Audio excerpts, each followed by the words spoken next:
Hi friends, welcome to the smart student channel JRK. ఈరోజు మన వీడియోలో భాగంగా చాలామంది ఆస్పిరెంట్స్ ఆల్రెడీ ఎవరైతే ట్రైనింగ్కి వెళ్ళడానికి రెడీగా ఉన్నారో వాళ్ళు ఒక చిన్న పాయింట్ తీసుకొచ్చి దాన్నే పెద్ద మేజర్ ప్రాబ్లంగా చూపించడం జరుగుతుంది. అదేంటంటే 2019లో ఎవరైతే హెడ్ కానిస్టేబుల్ సెలెక్ట్ అయ్యారో వాళ్ళు హెడ్ కానిస్టేబుల్ ప్రమోషన్ అయ్యారు కానిస్టేబుల్ నుంచి. సో వాటికి సంబంధించి ట్రైనింగ్ ఆల్రెడీ 1 డే జరిగి ఒక 6 months బ్యాక్ డిలే అయింది. సో దాని పరంగా వాళ్ళు హైకోర్టుని ఆశ్రయించడం జరిగింది. ఎందుకంటే ఇప్పుడు 6,001 మంది ట్రైనింగ్కి వెళ్ళినట్లయితే మాది డిలే అవుతుంది ట్రైనింగు. సో దయచేసి ఆల్రెడీ మేము 1 or 2 years నష్టపోయినాము. సో ఇంకా మళ్ళీ 2-3 years నష్టపోవడానికి రెడీ లేము అని చెప్పి అప్లికేషన్ తీసుకెళ్ళి వాళ్ళు హైకోర్టులో నోటీస్ చేయడం జరిగింది. ఇది మనకి మ్యాటర్. ఇప్పుడు నేను చాలామంది చెప్తున్నా చూడండి ఫ్రెండ్స్, ఎవరైతే ట్రైనింగ్ గురించి ఆలోచిస్తూ బెంగ పెట్టుకున్నారో వాళ్ళు don't worry, be ready to 100% go for training centres. ఎందుకంటే మీకు 100% ఇప్పుడు ఫర్ ఎగ్జాంపుల్ ట్రైనింగ్ సెంటర్స్ ఖాళీ లేకపోవడం వల్ల, లేదంటే బడ్జెట్ ప్రాబ్లము, లేదంటే ఏమన్నా అపాయింట్మెంట్లో సంబంధించి ఫాల్ట్ వల్ల, లేదంటే ఎస్బీ రిపోర్టు వల్ల, లేదంటే మెడికల్ ప్రాసెస్ లేట్ వల్ల, లేదంటే ఎస్పీ ఆఫీస్లో సంబంధించి అపాయింట్మెంట్స్ నియామకంలో ఏమన్నా ఫాల్ట్ జరిగితే తప్ప ఇంకా చిన్న చిన్న మేజర్ రీజన్స్ వల్ల మనకు నోటిఫికేషన్ కంప్లీట్ అయ్యి ట్రైనింగ్కి వెళ్ళడానికి ఉన్న వాళ్ళని ఎవరు ఆపరు.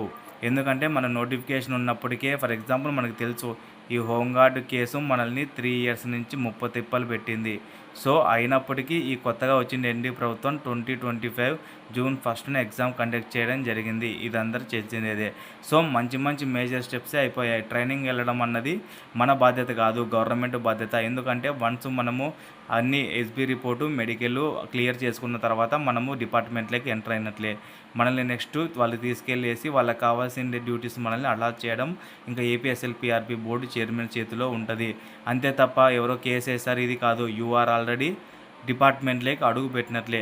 సో దానికి సంబంధించి చాలామంది ఆస్పిరెంట్స్ ఈ మధ్య ప్యానిక్ అవుతున్నారు యూట్యూబ్లో ఫేక్ ఇన్ఫర్మేషన్, ఫేక్ స్ప్రెడ్ చూసేసి. సో వాటికి సంబంధించి ఎవరు ప్యానిక్ అవ్వాల్సిన అవసరం లేదు. మీరు డెఫినెట్లీ నెక్స్ట్ అక్టోబర్లో 90% ట్రైనింగ్స్ వెళ్ళడానికి ఛాన్స్ ఉంటుంది. బట్ కాకపోతే ఎప్పుడు వెళ్తామనేది పర్టికులర్ డేట్స్ తెలియదు కానీ బట్ అక్టోబర్లో పక్కా వెళ్తారు ఫ్రెండ్స్. తర్వాత ఎందుకంటే చాలామంది గ్రౌండ్ అంటున్నారు వాళ్ళకి. చూడండి ఫ్రెండ్స్, వాళ్ళు తిప్పి కొడితే మహా అంటే 2000 ఉంటారా, లేదంటే 500 ఉంటారా? వీళ్ళందరికీ ఒక 1 or 2 గ్రౌండ్స్ అలాట్మెంట్ చేసేసి ట్రైనింగ్ సెంటర్స్ ఒక రన్నర్లు ఇచ్చేసి వాళ్ళ ట్రైనింగ్ అంటే సపరేట్ చేయించవచ్చు. వాళ్ళు మహా అంటే ఎంతమంది ఉంటారు? సో వాటికి సంబంధించి మీరెవరు డౌట్ పెట్టుకోవాల్సిన అవసరం లేదు. ఇంకా తర్వాత వచ్చేసి ప్రతి జిల్లాలో గ్రౌండ్స్ ఉన్నాయి. ప్రతి జిల్లాలోనూ మనకి ఏపీఎస్ఎల్పిఆర్బి బోర్డు సంబంధించి స్టాఫ్ ఆల్రెడీ ఆ గ్రౌండ్స్ ఎన్ని ఉన్నాయి, తర్వాత అక్కడ స్టాఫ్ ఎంతమంది ఉన్నారు, మెస్ ఎంతమంది తినవచ్చు, తర్వాత ఎంతమంది ట్రైన్ చేయవచ్చు. ఫర్ ఎగ్జాంపుల్ నార్మల్గా 400 నుంచి 350 వరకు ఏపీ ఎస్పీ వాళ్ళని ట్రైన్ చేయడానికి ఎక్కడుంది అని చెప్పి చాలామంది ఎస్పీ ఆఫీసులో ఎంక్వైరీ చేసేసి వాటికి సంబంధించిన రిపోర్ట్ కూడా రెడీ చేసి పెట్టేశారు.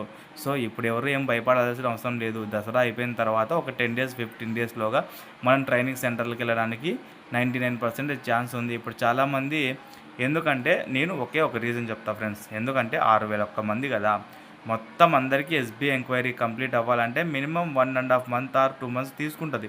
సో మనకి ఈ మంత్లో స్టార్ట్ చేశారు సెప్టెంబర్లో.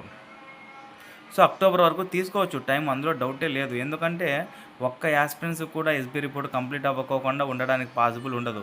అందరికీ కంప్లీట్ అయిన తర్వాతే ట్రైనింగ్ సెంటర్స్ తీసుకోవాల్సి వస్తుంది. ఇది మాత్రమే మేజర్ రీజన్స్. అంతే తప్ప ఏదో కోర్టుకు సంబంధించి హోంగార్డు ప్రమోషన్స్ వాళ్ళ ట్రైనింగ్ అది ఇది అని చెప్పి ముందుకు వేస్తారే తప్ప అలాంటి ఫేక్ ఇన్ఫర్మేషన్ దయచేసి స్ప్రెడ్ చేసి సీరియస్ యాస్పిరెంట్ని వాళ్ళని ప్యానిక్ అయ్యేలా చేయకండి. వాళ్ళు హ్యాపీగా ఇప్పుడు ఉన్నటువంటి 1 month ప్రిపేర్ అవ్వండి. నెక్స్ట్ నోటిఫికేషన్ కూడా వస్తుంది. ఎవరైతే ఇప్పుడు ప్రిపేర్ అవుతున్నారో వాళ్ళందరికీ అడ్వాన్స్ ఆల్ ది బెస్ట్. మీరు డెఫినెట్లీ కాబోయే ఎస్ఐలు. ఎందుకంటే మీరు ఆల్రెడీ జాబ్స్ కొట్టేస్తారు కానిస్టేబుల్గా. సో నెక్స్ట్ మీరు ఎస్ఐకి ఆల్ట్లో ఉన్నారు. సో డెఫినెట్లీ ఈసారి కూడా మీరు సక్సెస్ అవుతారని చెప్పి నేను కోరుకుంటూ ఇట్లు smart student JRK. Thank you for watching.